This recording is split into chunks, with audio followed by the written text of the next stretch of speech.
Oi gente, tudo bem? Eu sou Glaucia do canal Estante Indiscreta. Eu tô aqui hoje para filmar um vídeo do Fórum Literário da Denise do canal Meus Olhos Verdes, tá? Então, para quem acompanha, geralmente nesses fóruns literários os vídeos são um pouco diferentes, porque é um vídeo em que a gente não fala só sobre as impressões de leitura, mas a gente acaba contando o enredo. Então são vídeos que entregam o livro todo, né? Ou seja, contém spoilers geralmente. Eu vou começar falando sobre a motivação que leva você geralmente a ler determinados livros, né? No caso, é a motivação a ler Jane Austen. É uma autora que eu sempre tinha ouvido falar e sempre falava assim, eu vou ler um dia, eu leio um dia, eu leio, aquela coisa que você sempre fala que vai ler, mas acaba que nunca lê. E em 95, passou no cinema o filme Razão e Sensibilidade e eu fui assistir esse filme no cinema. E acabou que eu achei o filme muito chato. Eu não sei se era a época, às vezes não curtia naquele período, naquela fase da minha vida, não curtia esse tipo de filme, de história. Acho que hoje em dia seria diferente, até vou procurar assistir esse filme depois, mas o fato é que eu achei o filme assim entediante.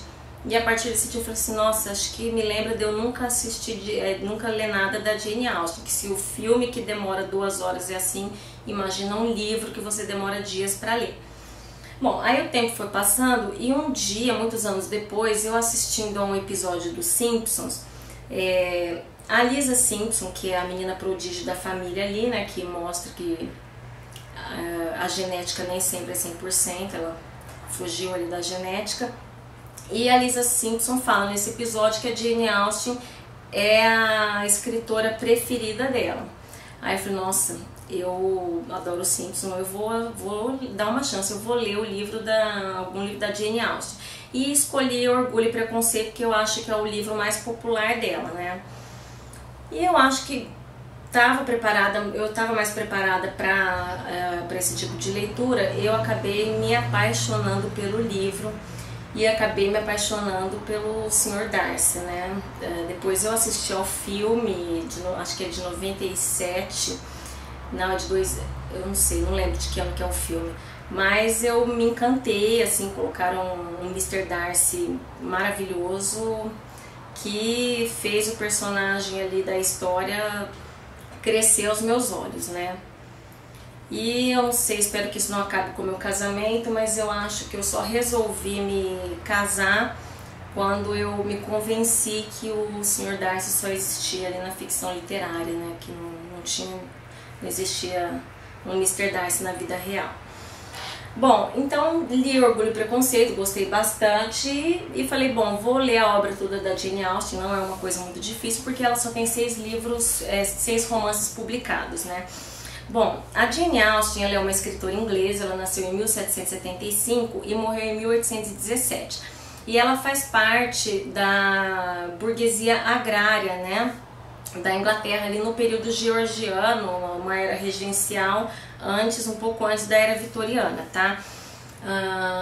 Então, as obras dela, os livros dela geralmente retratam esse ambiente rural, a sociedade rural desse período georgiano, e o tema das obras dela gira em torno do casamento da protagonista, da personagem principal. Isso acaba que na época ela era considerada como sendo uma escritora conservadora, só que hoje em dia alguns estudiosos, principalmente estudiosas feministas, falam o contrário, que não, que ela era uma mulher ela era uma escritora à frente do seu tempo, que na verdade estava criticando tudo isso, e ela escrevia isso nos livros de forma a criticar isso daí, fazendo isso de uma forma irônica. E eu acho que isso pode ser verdade, porque afinal de contas ela não se casou, nem ela e nem a sua irmã Cassandra, a irmã mais velha, que era sua maior amiga, né? Bom, a Jane Austen, ela era filha de um reverendo, acho que era reverendo George Austen, e ele era uma espécie de tutor. Ele dava aulas particulares e os alunos geralmente moravam na casa dele.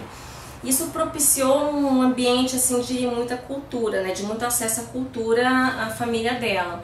Então eles tinham uma biblioteca muito vasta, né? Toda a família era grande leitora de romances, então isso acabou influenciando aí a Jane Austen, né? O casal teve 8 filhos, apenas 2 mulheres. A Jane Austen era a 7ª filha e a Cassandra era mais velha que ela e era sua maior amiga. E isso sempre nos livros dela acaba aparecendo, que a personagem principal, a sua heroína, tem uma irmã, né? E geralmente acaba sendo a sua melhor amiga, né? No caso, Orgulho e Preconceito é a Jane, e Razão e Sensibilidade, que eu ainda não sei o nome dos personagens, mas é a história de 2 irmãs diferentes, né?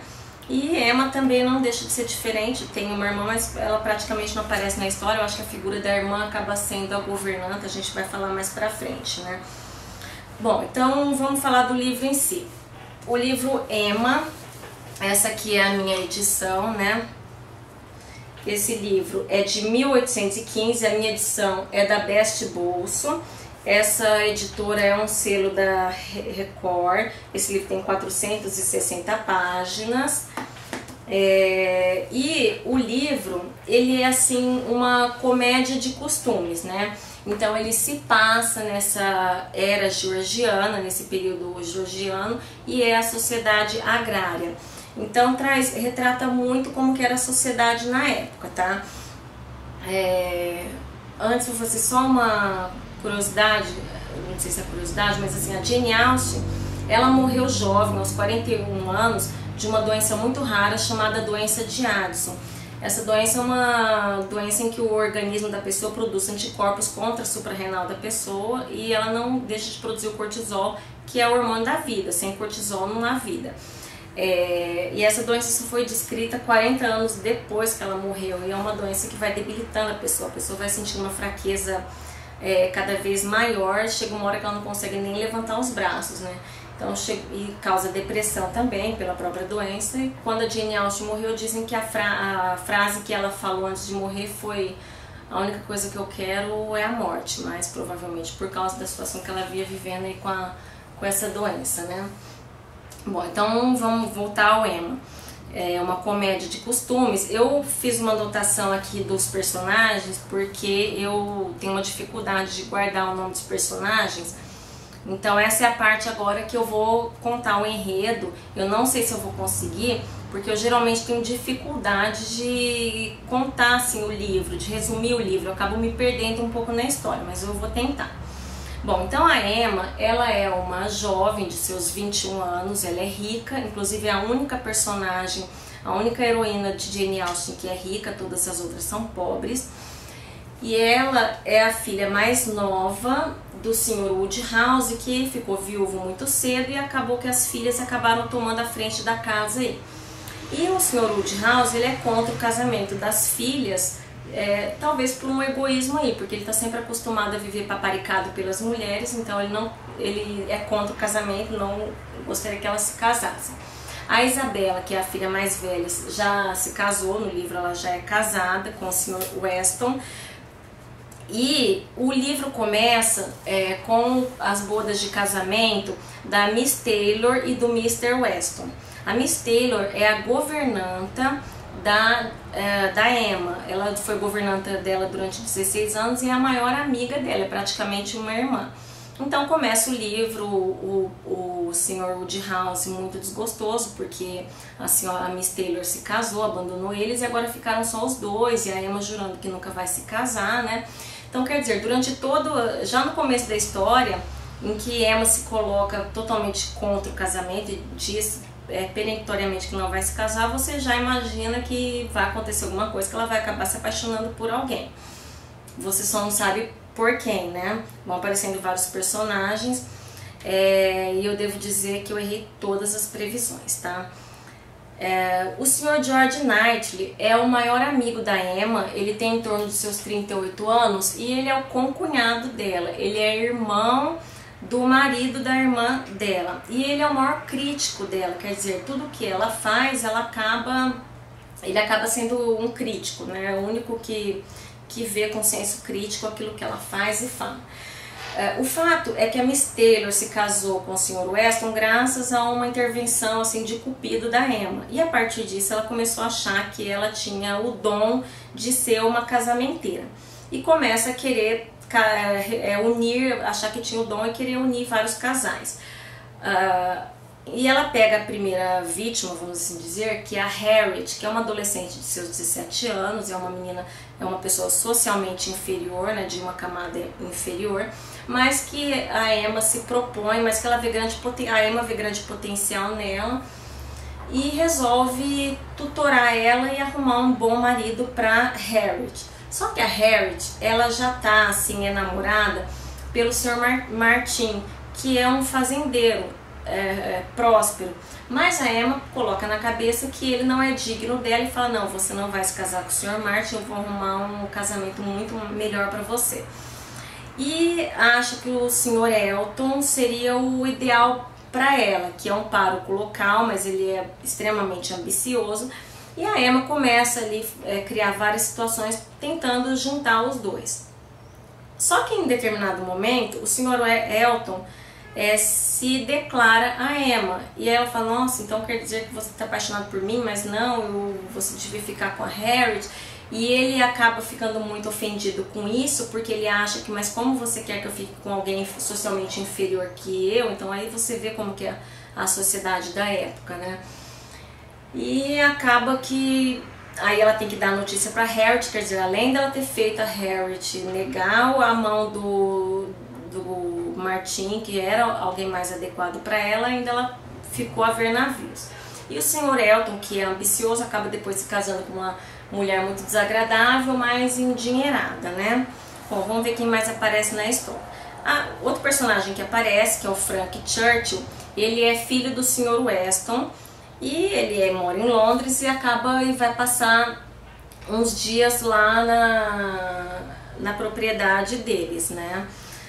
Bom, aí a Emma mais uma vez fala: não, então Frank Churchill agora é o par ideal para Harriet. E mais uma vez ela começa a agir como cupido e percebe que o Frank Churchill está arrastando asa para ela, para Emma.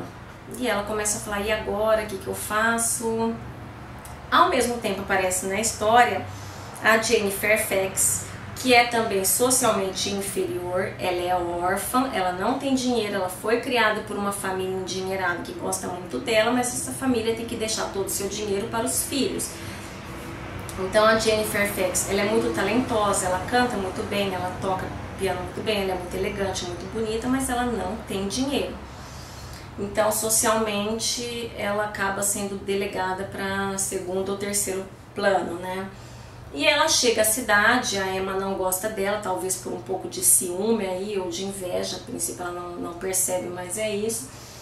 E ela aparece na jogada. Bom, então, e o Frank começa a arrastar a asa para Emma, só que a Emma quer que Frank se apaixone por Harriet. Mais uma vez nada dá certo, porque Emma depois descobre que o Frank e a Jane estão comprometidos em segredo.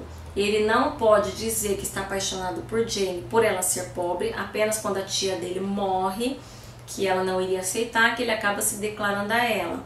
Então, mais uma vez, e aí tem que dizer a Harriet: olha, sinto muito, mas mais uma vez eu falei como cupido, né? Até o mote do filme o cupido está armado e é perigoso, que é realmente isso. O Emma como cupido é extremamente desastrado. Bom, e o tempo todo aparece o Sr. George Knightley, que é um cavalheiro muito inteligente, é a única pessoa sensata, só que é uma pessoa que também não tem intenção de se casar. Quando a Emma vai dizer ao a Harriet que, olha, mais uma vez não deu certo, o Frank vai se casar com Jane, ela fala: não, a Harriet fala: não tem problema, porque eu descobri alguém muito melhor pra mim, que eu acho que supera todos os outros. E quem é? É o Sr. Knightley. Aí Emma, a partir daí, começa a sentir ciúmes. Então ela passa a descobrir que ela está apaixonada pelo Sr. Knightley. E ela fica muito triste, fica muito chateada, e agora o que eu vou fazer? Mas enfim, não tem nada para fazer. Ela também se convence que o Sr. Knightley está correspondendo a Harriet, quando na verdade não é bem assim. Bom, no final de tudo, eu tô me bananando um pouco, mas no final de tudo se descobre que George Knightley está apaixonado pela Emma, os dois se declaram e acabam se casando, e mais uma vez Emma se vê com a batata quente nas mãos de dar a notícia para a pobre Harriet, que mais uma vez o cupido falhou. Mas quando ela vai dar essa notícia para Harriet, o Sr. Knightley avisa a Emma que Harriet foi pedida em casamento por quem? Pelo Sr. Martin, que desde o início havia pedido ela em casamento e que Emma havia feito de tudo para que não desse certo. Quer dizer, no final tudo dá certo, mas assim, a Emma realmente é um desastre, assim, é muito engraçado as situações que ela vai criando, e quando ela descobre que nada daquilo que ela fez deu certo, é bem divertido, tá? Eu não sei se deu para entender bem a história, mas assim, eu acho que para você ler Jane Austen é uma leitura que você tem que conseguir mergulhar naquele clima, naquele ambiente. A história ela não vai assim de uma maneira muito rápida, é uma leitura que flui um pouco lenta, mas eu confesso que eu consigo assim entrar nesse clima, entrar nesse ambiente, me sentir ali naquelas paisagens bucólicas. Então eu gosto bastante dos romances da Jane Austen, tá? Deixa eu só selecionar umas frases aqui que falam mais ou menos o que retrata aí o livro. Bom, pode não ter dado a Emma uma completa educação, como parecia prometer a sua posição. No entanto, recebeu excelente educação por parte dela, que a ensinou a ter a qualidade principal para o casamento, que é anular a própria vontade e fazer tudo o que é ordenado. Então aí você vê que ela está fazendo uma crítica aí ao casamento, né? Bom, todavia, era amada demais para que a deixassem ir ganhar a vida por conta própria. Nenhum pai ou mãe é capaz de aceitar tal coisa, nenhuma filha pode suportá-lo. Isso aí mostra que, como naquela época, você ter que trabalhar para ganhar seu próprio sustento era considerado uma coisa socialmente inferior. Essa pessoa estava numa posição da sociedade inferior a todos, tá? Emma sentiu um respeito crescente pelo local, como residência de uma família de verdadeira nobreza e sem mistura no sangue. Isso também mostrando que naquela época era muito importante essa pureza, essa nobreza, né, de sangue para o inglês. Aqui também, um homem de primeiro nível ser cativado pelos encantos de uma jovem de classe muito inferior era por acaso uma circunstância tão nova assim? Não se tratava de um sangue contaminado, como talvez o de muitos nobres, mas que casamento dispar ela estivera prestes a proporcionar, mesmo que sem querer, para o Sr. Knightley, para os Churchill ou até mesmo para o Sr. Wellington. A mancha da ilegitimidade, mesmo que diminuída pela nobreza ou prosperidade, seria sempre uma mancha. Então, quer dizer, essas frases que eu selecionei são para mostrar como que era a sociedade daquela época, tá? Tem um filme muito bacana, chama As Patricinhas de Beverly Hills. É um filme de sessão da tarde, achei até divertido, mas é um filme que é uma adaptação, é uma livre adaptação do romance de Emma, tá? Para quem se lembra, a Patricinha ali, que tem outro nome que não é Emma, mas eu não lembro, ela tem aquela vida dela ali de Patricinha, e tem um personagem que é uma espécie de um estudioso, que não tem nada a ver com ela, e que é o crítico dela, que no final ela acaba se apaixonando por ele, que nada mais é a mesma história do Emma, né? Então é uma adaptação livre do romance. Eu também assisti ao filme Emma, né, com aquela atriz Gwyneth Paltrow. Eu não gosto muito dela, mas eu acho que o filme está muito bem adaptado, tá? Vale a pena assistir também. Eu dei nota 4 pro livro, é um livro 4 e 5 para mim nos critérios de avaliação é praticamente a mesma coisa na maneira como me envolve. A única diferença é que 5 é um livro que com certeza eu vou ter oportunidade, vou encontrar alguma oportunidade para reler, tá? Então é isso, eu espero que tenham gostado. Eu não sei se eu me embananei muito para contar a história, mas eu espero que eu tenha deixado mais ou menos, que tenha dado para sentir mais ou menos o clima do livro, tá? E é isso, comentem, quem tiver também gravado, lido o livro pro fórum, vou assistir a todos, comentar, e é isso. A gente se vê no próximo vídeo. E até mais. Obrigada, Denise, pela oportunidade de estar participando do Fórum Literário. Uma ótima ideia, tá bom? Até mais.